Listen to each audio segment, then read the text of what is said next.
హల్లెలూయా, praise lord అందరికీ. మరి ఈరోజు దేవుని యొక్క వాగ్దానం చూసుకుందాం.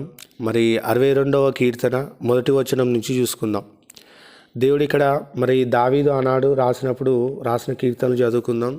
నా ప్రాణము దేవుని నమ్ముకొని మౌనంగా ఉన్నది, ఆయన వల్ల నాకు రక్షణ కలుగును. ఆయనే నా ఆశ్రయదుర్గము, ఆయనే నా రక్షణకర్త, ఎత్తైన నా కోట ఆయనే, నేను అంతగా కదిలింపబడను. ఎన్నాళ్ళు మీరు ఒకని పైబడుదురు? ఒరుగుచున్న గోడను పడబోవు కంచెను ఒకడు పడద్రోయినట్లు మీరెన్నాళ్ళు ఒకని పడద్రోయ చూచుదురు. అతని ఔన్నత్యం నుండి అతని పడద్రోయుటకే వారు ఆలోచించుదురు. అబద్ధమావట వారికి సంతోషము, వారు తమ నోటితో శుభవచనలు పలుకుచు అంతరంగంలో దూషించుదురు. నా ప్రాణమా, దేవుని నమ్ముకొని మౌనంగా నుండుము, ఆయన వలనే నాకు నిరీక్షణ కలుగుచున్నది. హల్లెలూయా. మరి ఈరోజు దేవుని వాక్యం చూసుకుంటే ఇక్కడ దావీదు ఏమని మాట్లాడుతుండు అంటే, నా ప్రాణము దేవుని నమ్ముకొని మౌనంగా ఉన్నది, ఆయన వలన నాకు రక్షణ కలుగును. అవునండి, మనందరి ప్రాణము కూడా దేవుని నమ్ముకునే మౌనంగా ఉంటుంది. ఎందుకంటే చూడండి, లోకంలో మరి మనం ఎన్నో సమస్యలు ఎదుర్కొంటున్నాం, నిందలు, అవమానాలు, మనం చేయని తప్పులకు కూడా మన మీద ఎన్నో మాటలు అంటుంటారు. మన ముందు ఒక మాట, మన వెనుక ఒక మాట, ఎన్నో రకాలుగా ప్రజెంట్ ఉన్న పరిస్థితులలో జనాలు మాట్లాడుతున్నారు.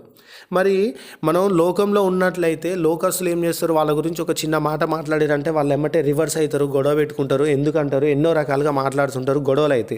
కానీ వాళ్ళు మన గురించి తప్పుగా మాట్లాడిర్రు అని మనకు తెలిసిన, మనకు హాని చేసిర్రు, మనల్ని మోసం చేసిర్రు, మనల్ని ఇబ్బంది పెట్టిర్రు, మనల్ని చాలా పరిస్థితులలో మనల్ని బాధ పెట్టిర్రు అని మనకు తెలిసినా సరే మనం వాళ్ళని తిరిగి అనట్లేము, అడగట్లేము. ఎందుకు అని అంటే, మన ప్రాణము దేవుని నమ్ముకొని మౌనంగా ఉన్నది. మనం దేవుని నమ్మినాం కాబట్టి దేవుని వైపు చూస్తూ మౌనంగా ఉంటున్నాం. దేవుడు ఏం చెప్పిండు? శత్రువుల పగ తీర్చుట నా పని, నీ పని కాదు అన్నాడు. నిన్ను ముట్టినవాడు నా కనుగుట్టును ముట్టిన వాడితో సమానం, నువ్వు భయపడకు బిడ్డ అన్నాడు. కాబట్టి ఇక్కడ మనం దేవుణ్ణి నమ్ముకొనే మనం మౌనంగా ఉన్నాం. లేకపోతే మనం కూడా వాళ్ళతో తిరిగి అడగడం కానీ, గొడవలు పెట్టుకోవడం కానీ, ఎన్నో రకాలుగా లోకస్తుల లెక్క మనం చేసేవాళ్ళం. కానీ దేవుని నమ్ముకొని ఉన్నాం కాబట్టి మౌనంగా ఉంటున్నాం.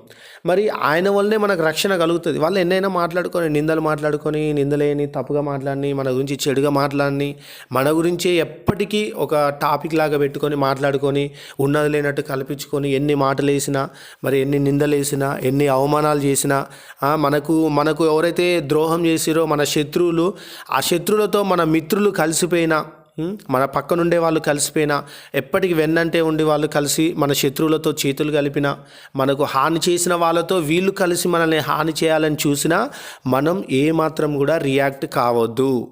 మనం ఒకవేళ రియాక్ట్ కావాల్సి వస్తే ఏ విధంగా రియాక్ట్ కావాలి అంటే, ప్రార్థన ద్వారా మాత్రమే రియాక్ట్ కావాలి, ప్రార్థన చేయాలి. అప్పుడు మనం దేవుని వైపు చూస్తూ మౌనంగా ఉండి, దేవా ఇది సమస్య అని చెప్పి దేవుడికి